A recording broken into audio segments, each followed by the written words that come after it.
పిల్లలపై పదే పదే అరవడం వల్ల వారి మనసుపై పడే ప్రభావం ఏంటో మీకు తెలుసా? శాశ్వత మార్కులను వదిలివేస్తుంది. ఒక రీసెర్చ్ ప్రకారం బాల్యంలో పదే పదే తిట్లు లేదా కఠినమైన ప్రవర్తన ఎదుర్కొన్న పిల్లలు మెదడులో కౌమార దశ నాటికి నిర్మాత్మకంగా మార్పులు కనిపించాయి. ఒత్తిడి కార్టిసల్ అనే హార్మోన్ని పెంచుతుంది. ఇది మెదడు అభివృద్ధిని ఒత్తిడికి ప్రభావితం చేస్తుంది. చిన్నపిల్లల్లో ప్రిపిటల్స్ క్యారెక్టర్స్ అనేవి త్వరగా అభివృద్ధి చెందవు. అందువల్ల వారి భావోద్వేగాలను గ్రహించడం కష్టమవుతుంది. పిల్లల మెదడు దీనికి ఒక ముప్పుగా భావించి వారిలో పోరాటం లేదా ప్రతిస్పందన ప్రేరేపిస్తుంది.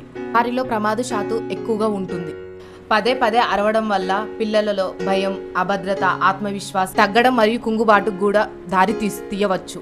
వారికి భావోద్వేగం లోతుగా ఉంటుంది. మెదడు నిర్మాణంలో మార్పులు ఇలాంటి పిల్లల కొన్ని మెదడులో భాగాల పరిమాణం అనుసంధానాలు మారుతాయని రీసెర్చ్లో తేలింది. సో ప్రేమ, సహనం మరియు సానుకూల సంభాషణలే పిల్లల మనసు ఆరోగ్యంగా బలంగా చేస్తాయి. గుర్తుంచుకోండి, మీ ప్రవర్తననే వారి భవిష్యత్తుకు పునాది వేస్తుంది.